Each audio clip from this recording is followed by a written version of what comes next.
A blizzard is forecast to impact the northern plains on Thursday. Meanwhile, Nicole is forecast to make landfall in Florida tonight, bringing heavy rainfall and strong winds to much of the state.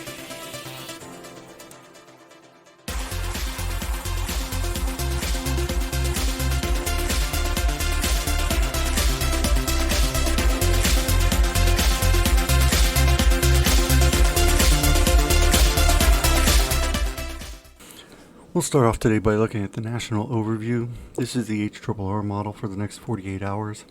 And you can see our big system across the northern plains, which is going to bring heavy snow and strong winds to parts of the Dakotas and northern Minnesota.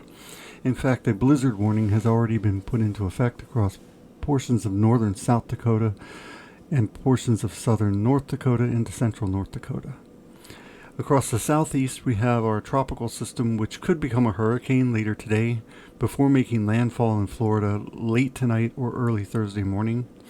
The system will move across the state and emerge somewhere over the northeastern Gulf of Mexico before turning northward, making a second landfall in the Florida Panhandle, then moving northward into Georgia and Alabama.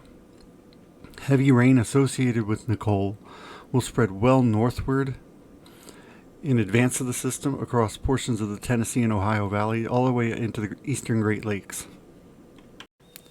We'll take a look at our winter system first, and this is a zoomed in look at the northern plains. And you can see this is where the heaviest snow is going to fall, most likely from northern South Dakota up through central and eastern North Dakota and into northern Minnesota before exiting into southern Canada. This snow will be accompanied by very strong winds of 45 to 55 miles per hour at times, which is going to create blowing and drifting snow and blizzard conditions with zero visibility. Here's the snowfall forecast, which shows our swath of heavy snow across North Dakota into northern Minnesota, with many areas expected to see at least a foot of snow from Bismarck to Grand Forks up to International Falls. Now on to our other big story, and that's Tropical Storm Nicole. Nicole is nearing hurricane strength now, just east of the northern Bahamas, and it's expected to become a hurricane, a Category 1 hurricane later this afternoon or this evening as it moves across the northern Bahamas. Landfall is expected sometime tonight over eastern Florida, probably somewhere near or just to the north of West Palm Beach. Models have been consistent with the track of Nicole over the past couple of days and continue to show the system moving westward toward the east coast of Florida, making landfall somewhere near or just to the north of West Palm Beach late tonight. On this model, you can see we have the system moving westward with the eye coming ashore just after midnight tonight Eastern Time, with the system then moving across the state and emerging over the west coast around noontime tomorrow, before making a second landfall in the Florida Panhandle tomorrow evening. Hurricane-force wind gusts will likely impact portions of the Bahamas this afternoon, before spreading westward toward the Florida coast by this evening.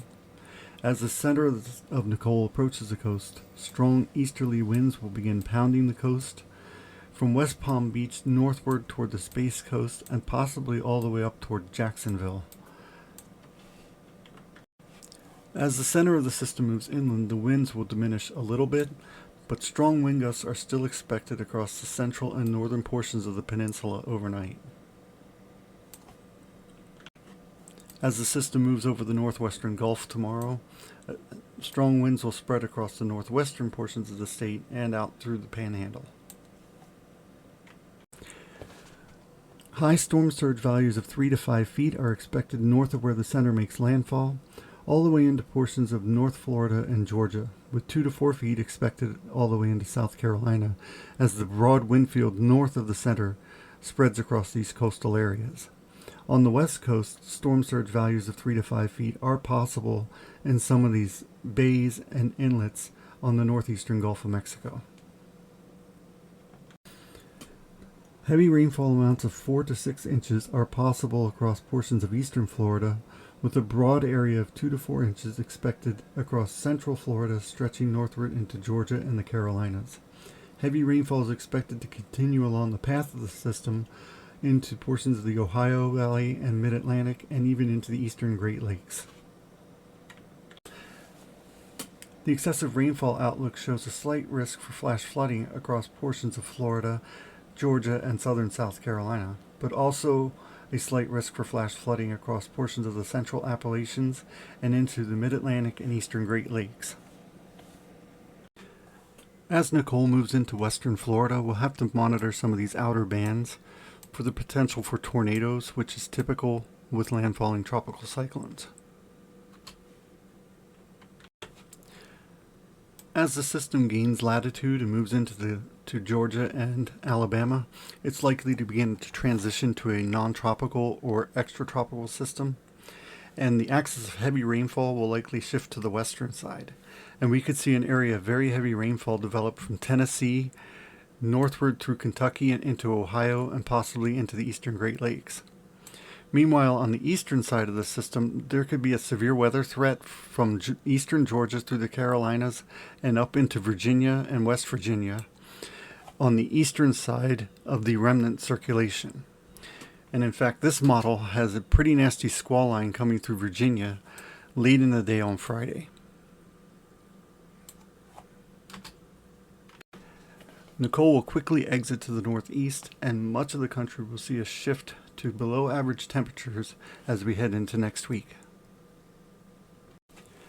In fact, CPC has the entire country below average through the middle of the month.